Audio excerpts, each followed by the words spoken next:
I want to get to Malcolm, who is calling from the U.S. Malcolm, what's going on? Not much. I just wanted to share a theory of mine about. Yeah. So, okay, I got to be honest with you, Malcolm. We saw you call before the show, and the note that a call screener has is great. You said that you believe that God is a species that looks like an eel or a snake, right? Yes. Okay, that's fascinating. Yes. I want to hear why you think that. It is because I could be wrong, by the way, but because of the evidence of the languages, many different languages have pronunciations of God or angel that compare to the pronunciation of snake or eel. Okay. So, for example, before you get into that, what does the pronunciation of the word God have to do with the existence of God being real in the first place? Well, it doesn't necessarily. It ties into other religions. In fact, practically, all the Abrahamic religions and other ones that people don't even believe in anymore. But okay, it's a coincidence. That's all it is. Sure. And I would probably agree with you there that, there's definitely like weird coincidences in our language that I know that the people who really study this stuff for a living haven't been able to quite suss out. And I think that there are some, it's been historically known, and I'm trying to think of specific words, but they fail to come to mind, that there are some words that we use the same words to describe the same things from cultures that have never met each other in the history of their languages that have evolved completely separately and yet use the same words. We do have these kind of anomalies. I have no idea if that applies to the specific terms you're using when talking about God, but regardless of all that, I have to pause whenever I hear people talk about interpreting language to mean, specific things about God or the universe and stuff, because language is ultimately, in my view, just kind of a human construct. And it's hard for me to determine anything about the divine with something that I know to be man-made. Does that make sense? Well, you're right that it could just be all coincidence and it's all man-made. But when there's a subject that is as important to humans as it's important to, that's not a I guess you could say the importance of God and our existence, our origins is, amongst all humans, we all consider that an important subject. I certainly do. I think most people do. Just some people definitely don't, but yeah. Well, that's not. If you want to know what the truth is, I guess. What's the truth, Malcolm? How would you find it? Well, yeah. If the truth about God, I don't know if I would go to language. I don't think that's the first thing I would go to if I want to know the truth about God. Well, you said you presented this theory that you believe God to be an eel or a snake-like creature because the words used to describe snakes and eels is similar to that of God in some languages, right? Yes, particularly the older languages, like take Chinese, for example. If you say snake in Chinese, it sounds like you're about to say God in Chinese. You just need to add more syllables to it. But why does that? And the same thing with other languages. Okay, but how does that make God a snake, though? Just because it sounds like it. I said that it possibly looks like an eel or a snake. I didn't say that it was. Okay, I'm having trouble following here. Desh, what do you think about this? With regards to Chinese language, I'm assuming you're talking about either, are we talking about Mandarin or Cantonese?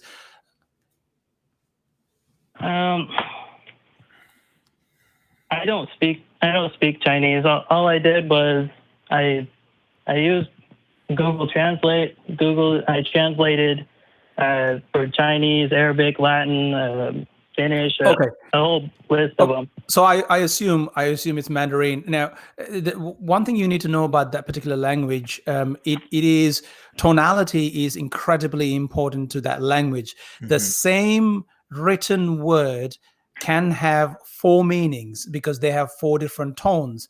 So you don't really.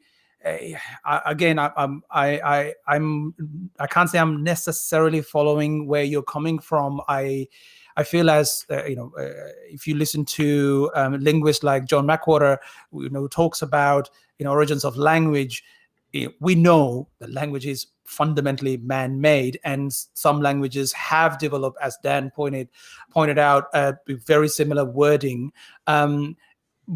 But the fact that you found a word that still requires an addition to make it sound like a snake, and then that can be derived as that's then somehow correlated to create the idea of God. Maybe you can give us another example. Is there another language that you found a similar piece of evidence? Do you speak Arabic? I don't speak Arabic, but again, another language with tonality is quite important. But again, so in Arabic, you're saying that the actual word for God is similar to snake? In order to say eel in Arabic, you have to say Allah first. Right, but you know that the word Allah existed. To my knowledge, and I could be wrong here, but I believe the word predates Arabic as a coherent language. Okay. I mean, because it's not just the languages for me, I just know that I could demonstrably prove that. And then, but I tied it into my interpretations. It could be subjective. It's a lens that nobody has looked through before, but the Tower of Babel could have screwed up the rest of the languages for all I know. Oh, is that a belief that you hold, that the Tower of Babel was a real landmark? I believe it's at least metaphorical. I think that in order to know that for sure, you'd have to hear the story first, like Kabbalah, and you have to be told the story in order to know that the serpent in the Garden of Eden was using some form of biosuit, neural link kind of technology. That's interesting. That's an interesting idea, and I know that the Tower of Babel is a story a lot of people refer to make sense of why we have different languages. But people who've studied this stuff, the linguists that Desh is referring to, they've done a lot of work in actually tracing a lot of the origins of the languages that we speak today. We can really conclusively demonstrate that not only is language a man-made construct, but also that it arrived independently at different places at different times. So it doesn't seem to be that they all came from one place and then split off. We can actually kind of separate languages into different geographic regions of origin and not necessarily one specific place, which would kind of go against the idea that all languages were the same at one time and then just kind of randomly split. Like there seems to be a pattern that we can actually... That's not how I interpret it. Well, that's not how I interpret it, but I understand the text. Well, what evidence do you have? You would have to. I'm just curious, like what causes you to believe in the story of the Tower of Babel more than the decades of research from like linguists, for example? Because, after hearing all kinds of religious people talk and about their beliefs, or those who don't believe in that, none of them actually know what they're talking about. Like they don't know for certain, and because they don't know for certain, they want other people to believe as they do, and they I don't really subscribe to that. And so, I tried to look at it with an open mind and say, okay, well, I'll try to get to the bottom of it or whatever. And I feel as though with like the interpretations that are reasonable, because there's no magic involved or anything. It's just that, I'm not saying that they magically spun these languages for us or anything from one spot or anything like that. I would have to be very orchestrated by some intelligent species that is working out of sight. Okay, gosh, there's a lot of ideas we can parse out here, but Desh, I want you to kind of seek where your heart leads you, Desh. Where do you want to take this conversation?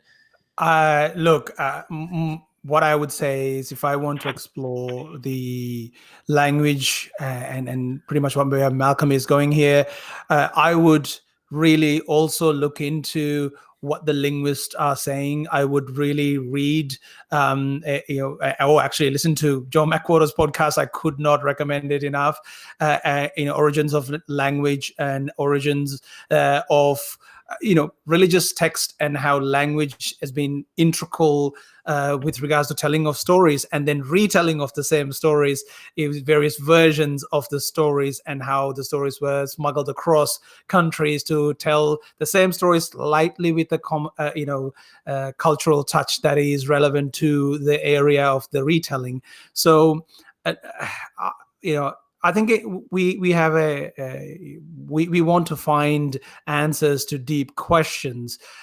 Just like Malcolm, you have identified that some of the religious leaders who are talking about the subject matter, they don't seem to know what they're talking about. I think it's important that, in your quest, you should also look at the more of the scientific endeavors with regards to origins of language, because this seems to be an area that you have stumbled upon, and there's been there's a large body of work, scientific work, where linguists have really dissected and really looked into for decades and decades of how these words, from the days of hunter-gatherers, when the language was there was no real language, to where it is now, and continuing evolution of language. I think that might give you some answers. And I appreciate the fact that you're not looking at this from a magical point of view, although I did correct me if I'm wrong, I did hear something about a biosuit and a snake changing something rather. I do really want, that's if you could. Science. I don't think that's on the same par as right magic. Sure.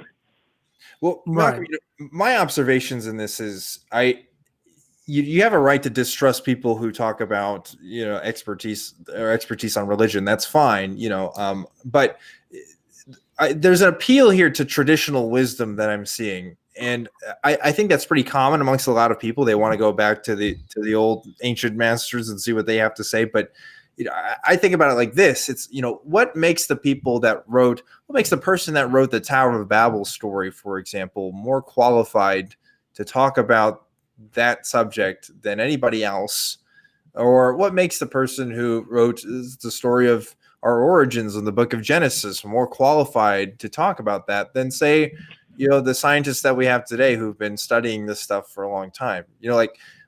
For the most part, and especially if we're talking about the Bible specifically, we really don't know who wrote a lot of these stories and parables and whatnot. They are anonymous authors, and the ones that we do sort of claim pseudo authorship to, we still don't know much about what made them knowledgeable about the stuff that they're talking about in the first place.